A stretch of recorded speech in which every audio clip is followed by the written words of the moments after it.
All right. Good morning, all. Welcome to Coffee and Crafts with John from ProCraps. Boy, the color is not great today. I'm not sure what my cameras. I'm telling you anymore. I can't seem to get my. There we go. Let's put some pink in the face. Good morning. I am actually two-fisting it today. I made myself a fresh cup of coffee after the daily paycheck, and then my daughter and wife came home with a gourmet latte. So I've got a fresh hot piping mocha over here too. So good. I'm all juiced up and ready to have a good conversation today. So a couple of things that are really on my mind. Let me get the chats up here and say hello to everybody. I have a lot of things I want to talk through today. And some of it came up from Daily Paycheck, just talking to Darksider kind of in real time there. Just like some shower thoughts that I want to share with you all, but also just general observations from how the week has gone so far with that strategy. So let's get into it. Okay, let me go here with you. And first, let's kind of lay the day out here. So we're going to talk about the storm. I've been working the storm all week, and I'm really glad, by the way, that we decided as a group. And what I mean by decided as a group, it means I decided for you that when we switch strategies in the Daily Paycheck series, we're going to do a week of just kind of, I'm calling it like a mulligan week, where I'm just going to throw dice, try the strategy out, put some different variations on it, and see of all the variations that we can think of together, which ones are the most powerful and profitable and reliable, right? So day one, I played the storm straight up with a little bit higher odds. Yesterday, I played it more to the book, adding in a craps check. Today, I played it with an everyday, all day, lay 6 and 8 on the come out with a hop. Tomorrow, I may put some nuance to that. Now, Darksider's been on my case about, not doing that every time, doing it every so often. Fine, we can do that tomorrow. Tomorrow's, again, I got 5 days to tinker with it, right? So every day we tinker a little bit more and try different things out with it, okay? So that's going to be the plan here. And I think that I think doing the mulligan week of just trying stuff out is the way before I start putting actual like bankroll behind it. I think we got to see where the holes are. And I think if anybody can find a hole in a strategy, it's yours truly. And I found yesterday and today and Monday actually, every hole you can find in this strategy, I've hit them all. I've tripped on everything, right? I've had the multiple come out sevens. I've had the buckshotted points. I've had today nothing but 2 rollers all day today. We've made it work in every situation. However, it's been frustrating, grindy issues, right? There's problems with it. So I want to talk through that with you here on the next couple of slides, but let's make sure that we cover all the bases here. I know that Darksider's got a lot to say here, so I'm going to say hello to some folks here. So Kevin Smith, good morning.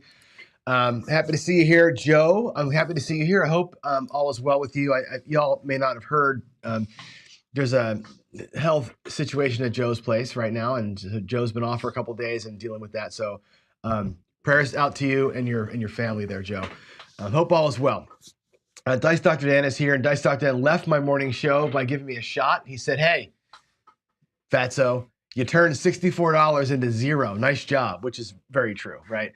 I want to talk about that on my last point, my phase 2 point today. We're going to talk storm, we're going to talk DI, we're going to talk about hemophilia at the craps table. We're going to talk about phase 2 play, which is what Dice Dr. Dan gave me grief about this morning, and deservedly so, for sure on that. So let's see, what else do we have to talk about? The yo loss will balance out. Yeah, so it should balance out. That's why I never hedge the yo, because 2 ways to lose on a yo, 3 ways to win on a 2 or 3. You should outpace the yo. Actually, the yo should be, that craps versus yo should be a net winner for you on a 2 to 1 or on a 2 to 3 scale. The sevens where you have to worry on the dark side. But I'm going to play it all. I'm going to show you my plan here. I'm going to do a bunch of different coding here in WinCraps, and maybe I'll put a video out, a separate one for it, or I may just do it live tomorrow. I don't know. I haven't decided yet. So good morning to Victor also. Good to see you here again. And who else is here? Jeff's here. Hey, Jeff, man. How you doing? Good to see you live. I know you can't catch the lives all that often, and you got a lot going on on your side there. Wayland's Way says the DC is the better option, right? Yeah, the multiple ass kickings on the don't pass make it a tough bet. The DC obviously is susceptible to that PSO. The storm could be done. Let the point get established, run a DC through, and do the storm from the DC, and still have your same 5 bets and all that. Still a possibility to do that. There's nothing wrong with that, although it does burn potentially a payroll as it gets set. But I could be convinced of that. That might be a good thing to do on Friday, just for the hell of it, right? All right, here we go. Let's talk about a couple things. First, let's get into the storm itself. We haven't played it yet. We're just been dinking around, and here's the dinking around. We're doing $180, $200 in odds against a $50 dome on every shooter. We're doing the 4 and 10. When that's the point, you end up 179 across. When the 5 or 9 is the point, it's 169. When the 6 or 8, it's 162 across. Basically, you're playing 204 across minus the point. Every bet pays 50 to 1. That's the idea. The idea is every bet pays 50 to 1. $10 any craps to pay 70. If you happen to catch a craps number every once in a while, that bet sort of pays for itself, but it keeps you, pardon me, from burning rolls. You're regressing the outside numbers coming through. So you regress the 4 and 10 to table minimum, the 5 and 9 to table minimum, the 6 to 8 to table minimum, and you're out. 2 rolls max, right? Darksider plays this with 2 rolls max, right? Get your 4 and 10 pulled down. Next roll, if you don't get the hit, bring it all down to 64. Just get out of there in 2 rolls. Don't fight it. Chris and Greg, who wrote the strategy, play for the second hit, right? I would rather play for the second hit and get myself in a better playing position, but I can totally see the desire to get out of there in 2 rolls, no matter what. When you pull the move off, it's a little bit of a nice win. You're going to be 54 or 64 across, depending on what the point is. And you're going to have that nice don't pass bet sitting there flat. You're going to have about $30 in the rack. It's going to be a good situation for you when the move works. What I've found this week is that we have done that. That's been our win. We've survived 6, 7 shooters a day, every shooter making us $30. That's how we're getting to our profit goal. We have not yet experienced a good shooter. So the idea is to hunt down a good shooter, right? Stay safe for a couple rolls, find that good shooter, and hammer the hot roll. I haven't had it happen yet. I've been awful at shooting, and that's really what my previous point was. I wanted to talk about fairy tales and dice influence. So let's talk about that for a minute.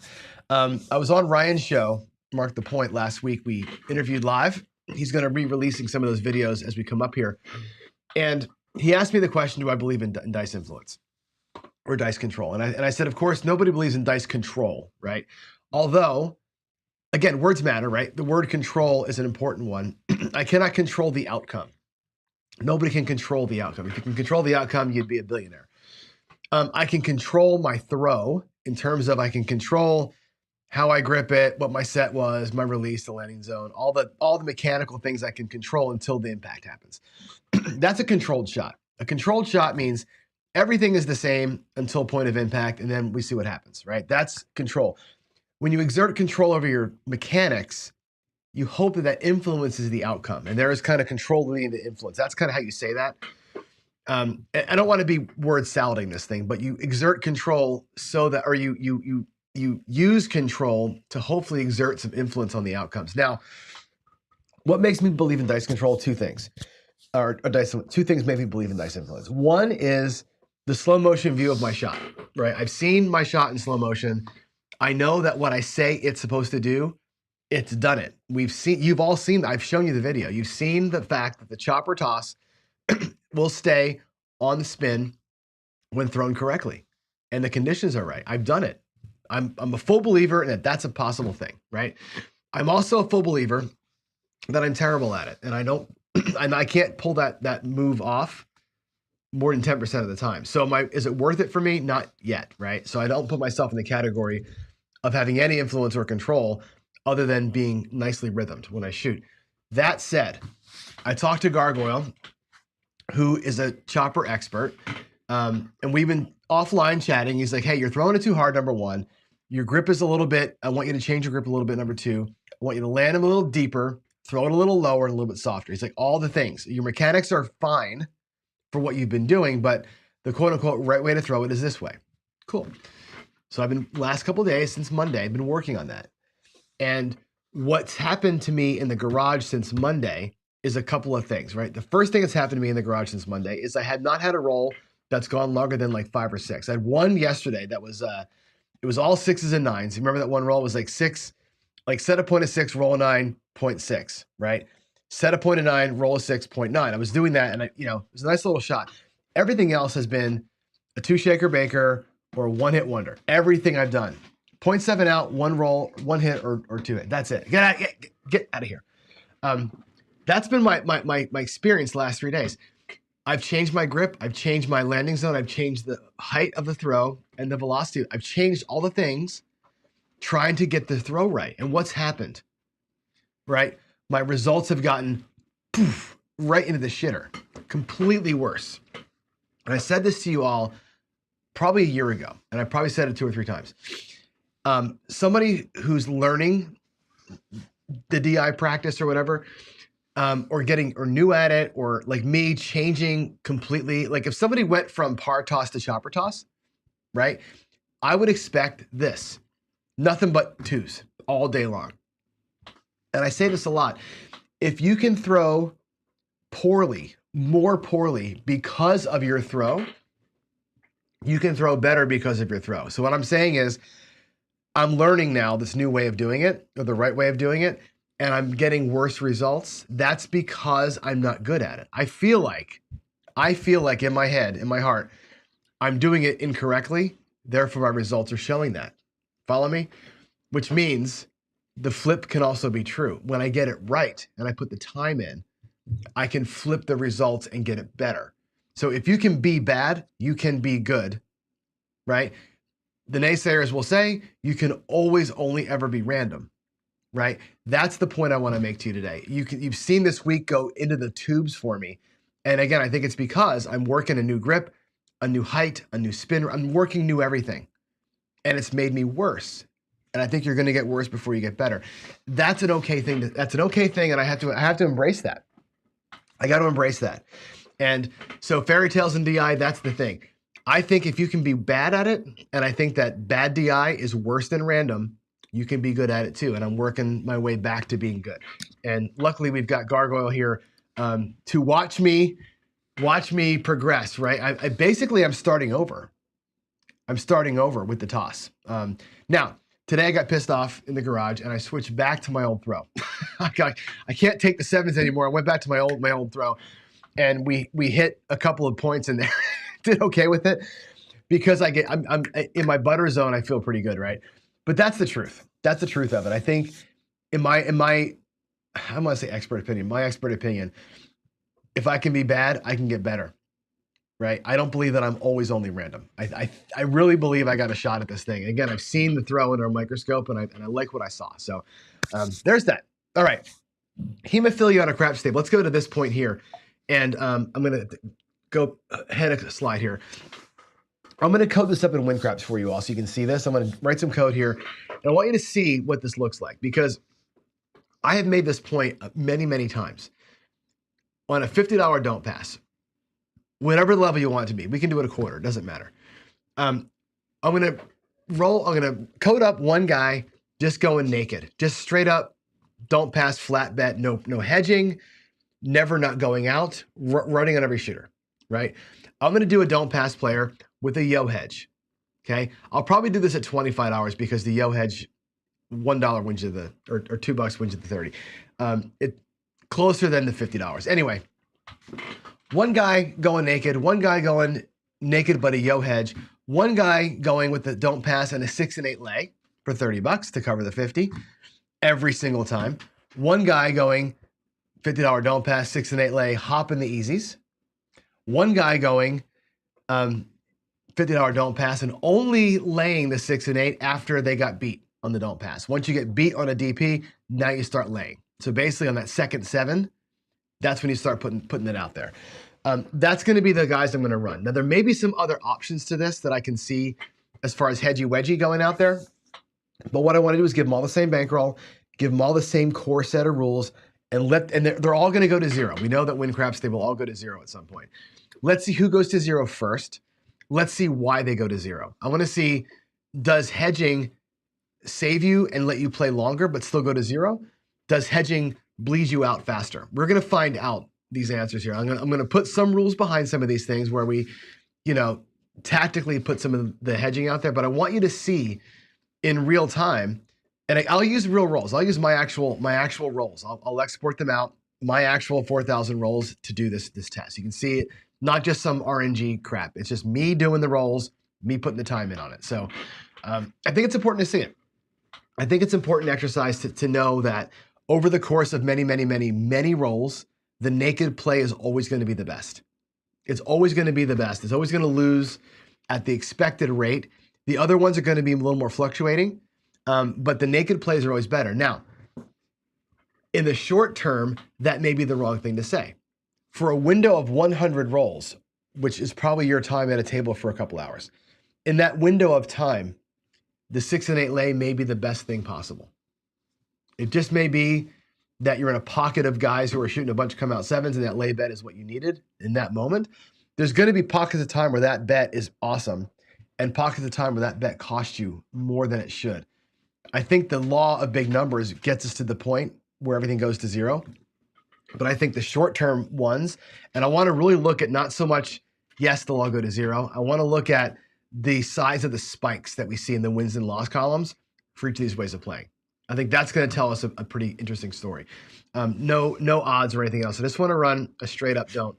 And really, I want to count. I want to count the come out sequence. In other words, like what I want to do when I run this code, I'm not gonna count their bankrolls at whether they beat the point or not, because beating the point in this kind of test doesn't matter.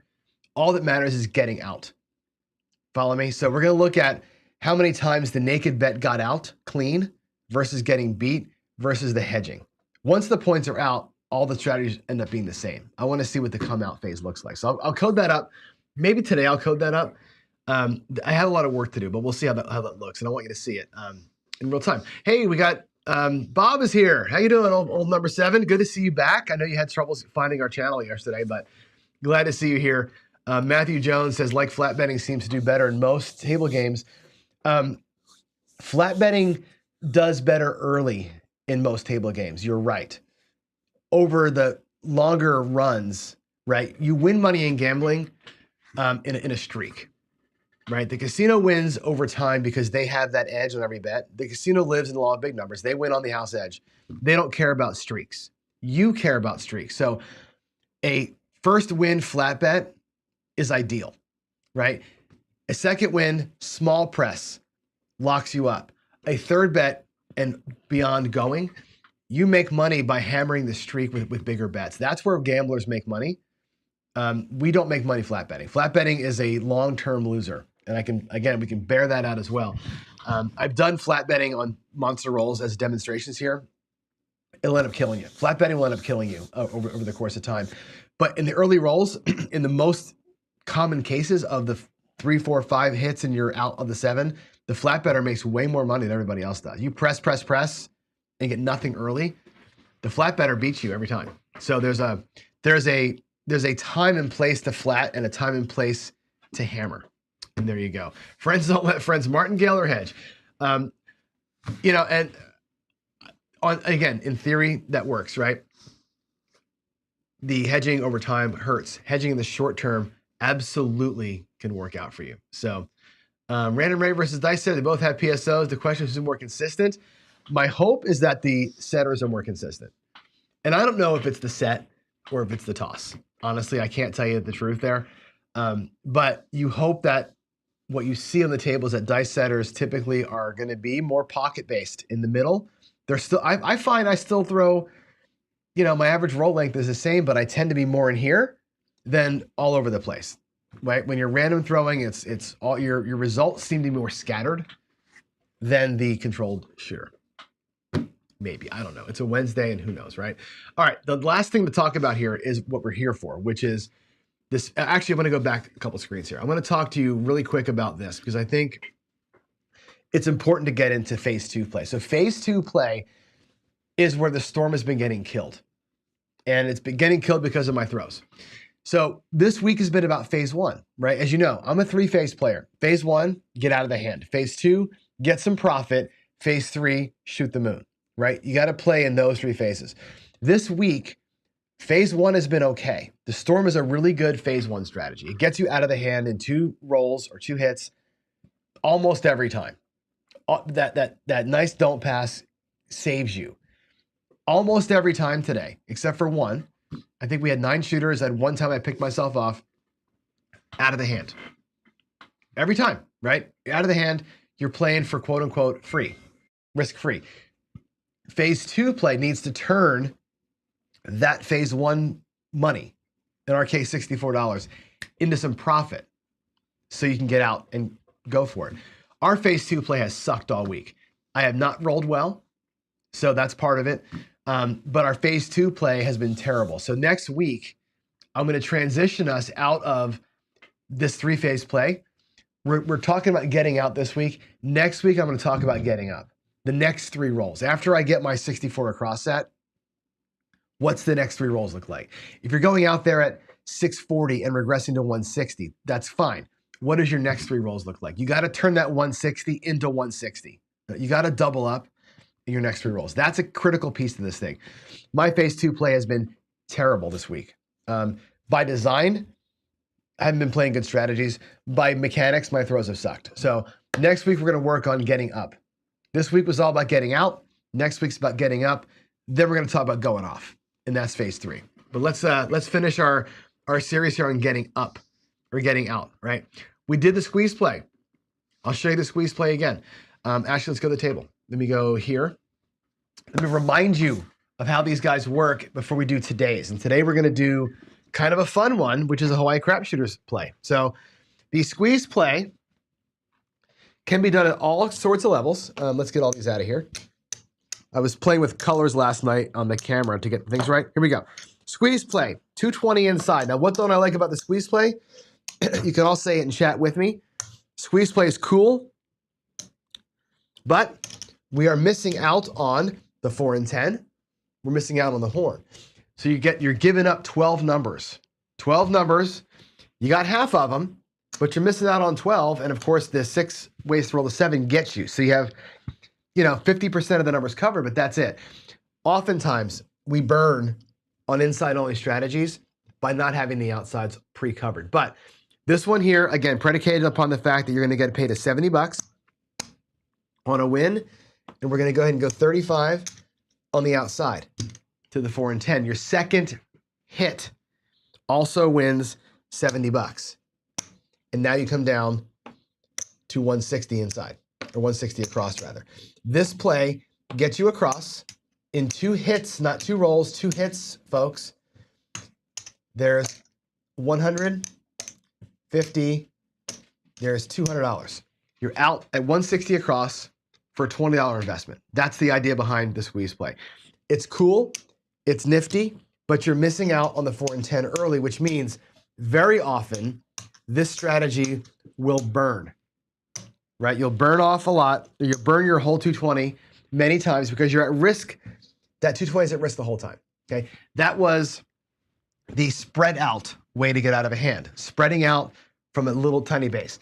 Yesterday we did the shrinkage, right?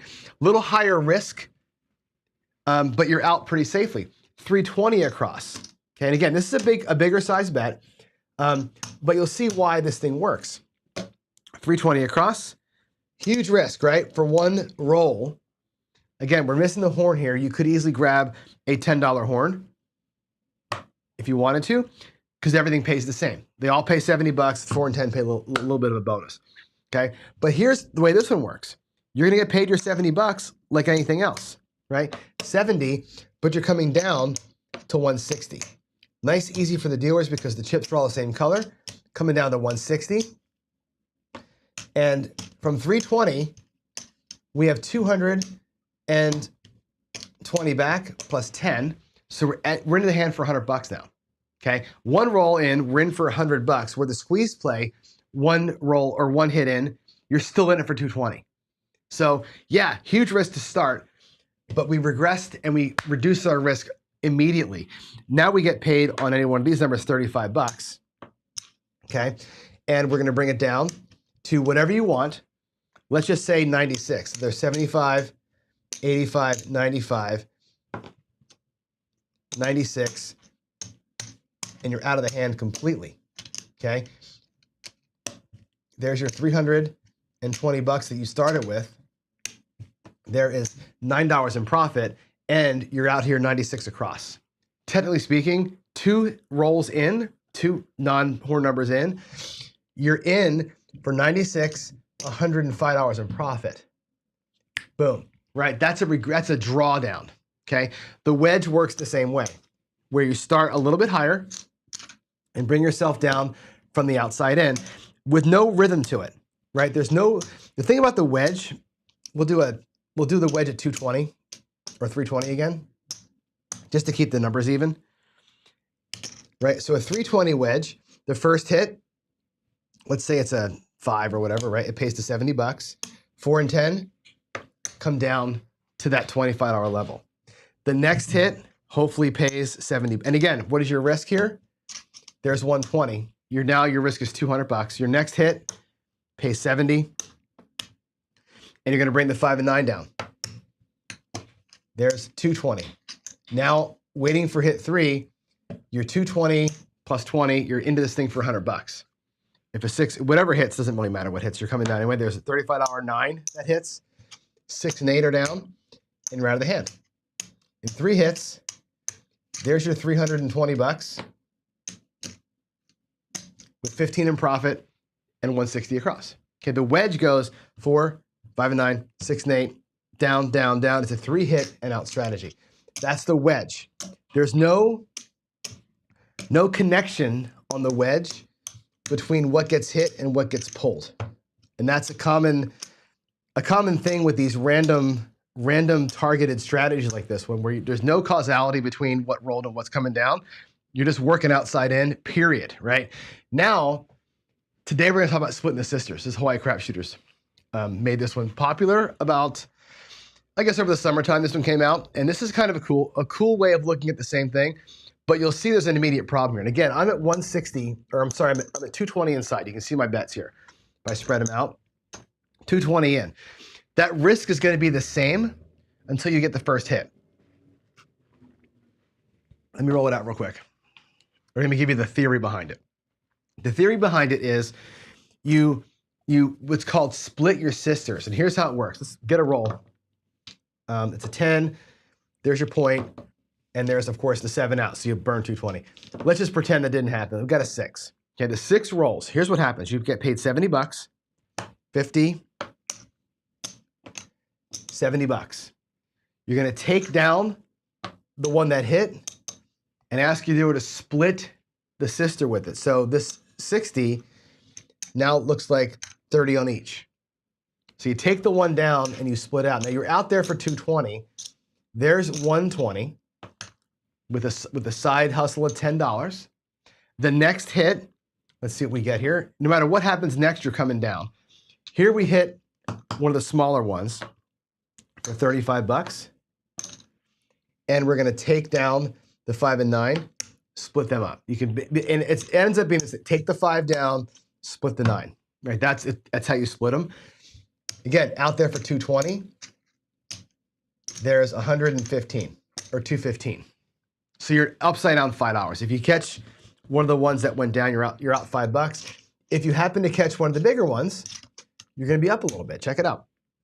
Let me do it again.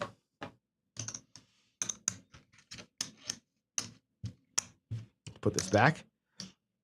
Let's say the 8 rolls, and it pays $70. Again, 50, 70. We're going to take the 8 down and split the sister. Let's say this time we get a 9 to roll. Let's say we hit one of the high side ones. There's going to be, again, $70. Take the 9 down and split it with the sister. You're left with 110 inside. There's 100. There's $220 that you started with, and you've got $30 in profit and 110 inside. Otherwise known as $140 in profit. Okay, so remember that. We talk about, okay, we're out of here for $30. That's fantastic, right? $30 in profit. Actually, it's $140 in profit because this is a profit play as well.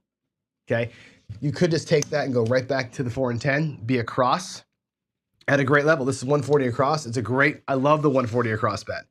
Start hammering from there, and you're out in a couple of rolls. That's splitting the sisters, where it targets the sister number that you hit, and there's a way to bring it down that's easy.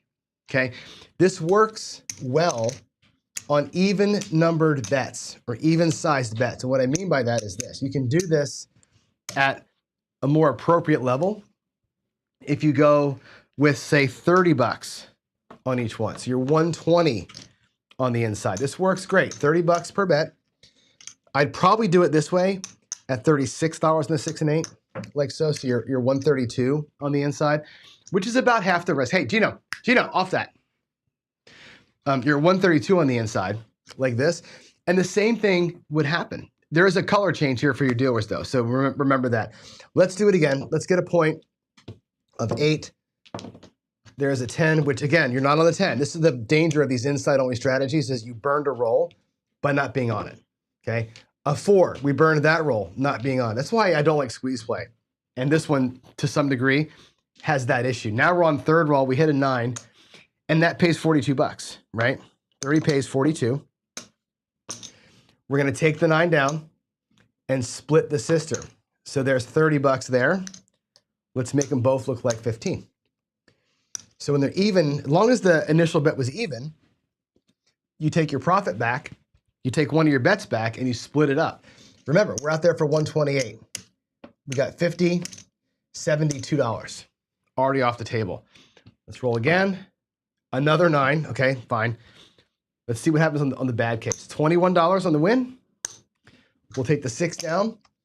$36 becomes, you know what it becomes, 18 and 18. Nice, easy split. It does make them have to do some chip work to make it happen, but there you go. Again, out there for 128. How do we do coming back? Let's see, there's 75, there's a quarter, that's 100. 25, $128 with $1 profit, right? So you're even on hitting the short one, like we did on the 9. You're still out of the hand. 66 inside in this case with $1 profit. Not terrible, right? Not terrible. The danger of that thing was what? 4 and 10. You saw it. We hit the 4 and 10 twice. Got nothing out of it. But now you're set up. Now you're set up for a run. Again, don't have a 4. You got a 6 for $21. Here's where you probably same bet, right? You probably same bet the first one to get something off that table. There's a 5 that pays $21. Now you can go outside. There's a 9 for 21. In my case, that goes to 35. Now I start going, right? Once I get something in the rack, I've got spread out. Now it's going to be full go. Right now we're at 21 on the 8. Looks like 36.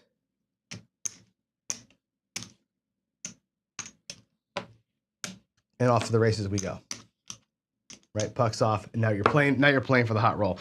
That is the sisters. That's squeezing the sisters. And it comes from Hawaii Crap Shooters. Brian, good friend of mine, saw a guy on a cruise ship do that strategy. I think he was actually a dealer or a host or something like that. He was talking to him. And that's how he learned it.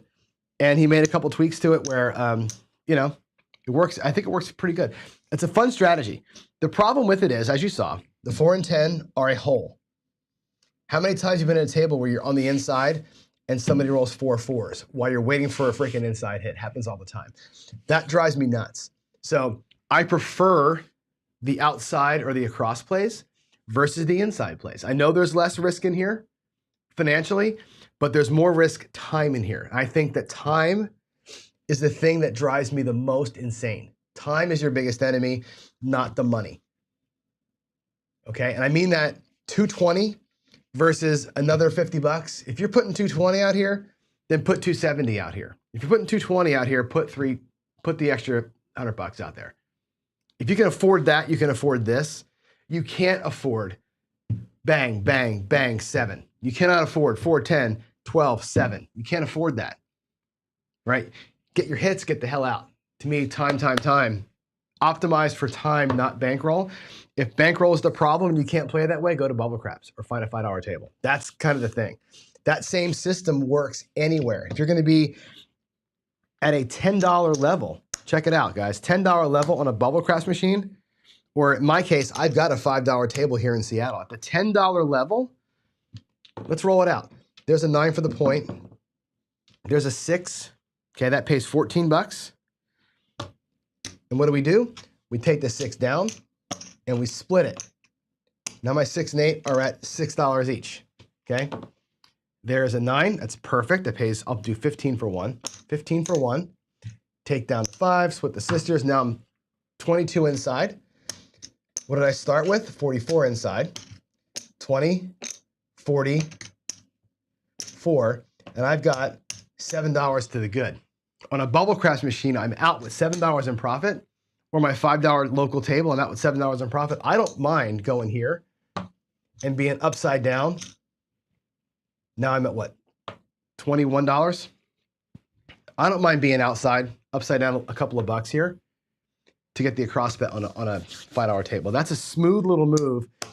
If you can catch the inside numbers, you don't have to play everything at green chip, black chip level, right? You can scale everything back if you know the basic rules of keeping the bet sizes as even numbers. And that's it. That's the sister squeeze or sister split, whatever you want to call it, right there.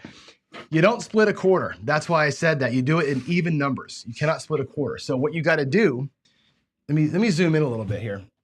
Not wrong one. Let's go to this view. You got to always be even numbers.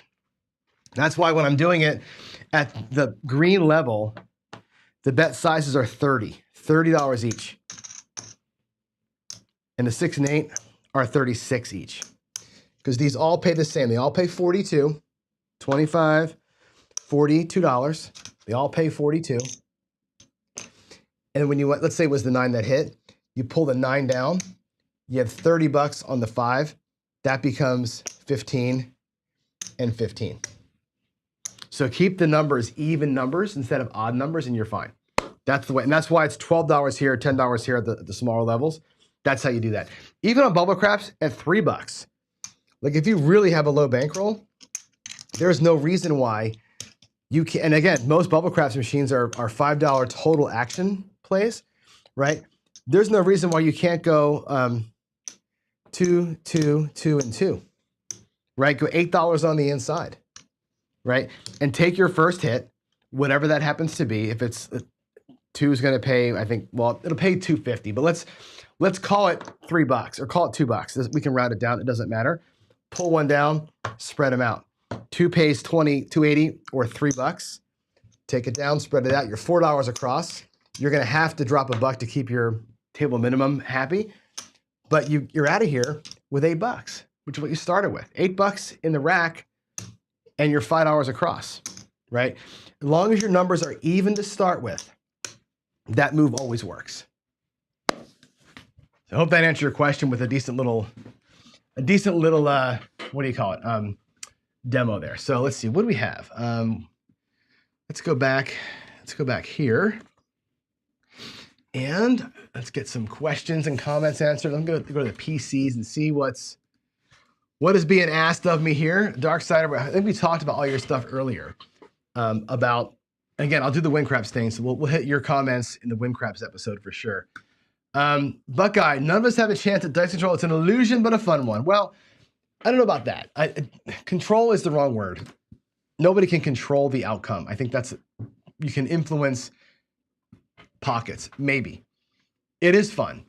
And it is, as Gargo says, it's a lifestyle. DI is a lifestyle. We have tables, we practice. And I've said this a million times. Even if I can't do it, even if I never get to be able to do it, even if I end up being a random Johnny for the rest of my life, the practice of getting your center, setting the dice, doing your thing, getting them out there, it's calming, right? To me, it's a cathartic, calming thing. It doesn't hurt anybody, right? If I'm doing it and you really believe that I'm random, I'm not hurting you. If I suck and I'm worse than random, then maybe I am, but you know what I'm saying? To me, it's a great practice. I think it's one of those things where it makes the game way more enjoyable than just going out there and doing a Hail Mary and praying I get a good luck, right? It makes it feel like I'm engaged. And whether that's an illusion or not is for everybody to decide for themselves. But to me, it sucks me into the game. And I like that part of it. Why are you pulling the odds on the storm? I pull the odds on the storm when they're not needed. So the storm is designed to get you even quick, right? It's designed to get you out of the hand and playing for the long roll. It's not a dark side play. It's a short-term dark side. So you're going to be massive odds to cover your bets for just those 2 shots, and you pull the odds down because you're not there for that. You're there for the long shooter. In fact, I've been on the fence about, even once I get to the point where I got my across bets covered, just hedging off that don't. Right? Not pulling it, but hedging it off and being pure right side. Just going flip to the right side completely. Once that don't pass did its job, get out and go right side. I've actually toyed with the idea, and I made this tomorrow, of going from the 64 across, pulling it down and going come bets, turning that into a horseman style play. But that's the reason why. You do it because you're flipping sides. You're changing sides. This is a hybrid play that changes sides. It's not meant to be hybrid all the time. If that makes sense. Let's see. Darksider says the short session, it is key, right? We play in the short term in the window that you're alive at the table for, but your life is a long-term play. You cannot remember that. Okay, forget that, guys. Your life is a long-term session. We cannot remember that you are living in the law of big numbers, whether you feel it or not. You don't feel it because in the moment you're in smaller plays, but it's the truth. It is the truth. Let's see. Mark the Point says, I did the squeeze, the sisters with the first hit, capture the 4 and 10, but still pull down the 9 and 5. All right, so the first hit you're grabbing them, and then I can see that. That's more of a squeeze play with the sisters combined, right? That's all of it in one strategy. I was trying to show today just the sister squeeze, but yeah, I get your point there for sure. Wasting time with hitting craps and yos. Do I cover? I'm on the fence, Mitch. Honestly, if I'm on a strict 2 rolls and out mindset, then yeah, I'm grabbing the craps numbers. If I'm okay with waiting for 2 hits on the box, I won't. It just depends on, sometimes it's a bankroll decision. If I'm low in the bank, I'll go and grab the craps numbers because I want to be out of there. I don't want to have the exposure. If I'm long in the bank, I'll just let the box numbers play it out. It really is kind of to me, it's a bankroll call. Mathematically, it doesn't matter. You're gonna end up bleeding those craps numbers out enough. There's 6 ways to win on them. So you will end up, when they win the $70, they'll pay for themselves over the course of time. But I don't know. To me, it's just in the moment. Let's see. Is the hedge overtime worth risking for sure? I don't know. I don't know. That's what I'm going to run the thing for. I'm going to run the win craps trial to see where the hedge is worth it. Will there be a Friday night fight this week? Probably. There will be a craps chat, right, Jeff? We're doing craps chat Sunday, I think. My plan is to do Friday night fights this week, but it's a holiday weekend, so we might put a poll question out and see how people feel about that, because it's Black Friday. People, they may be out shopping. It may not be the greatest week for it. We'll see. I'm down to do it if people want to play. So that's that. I think that's all the questions I got from everybody.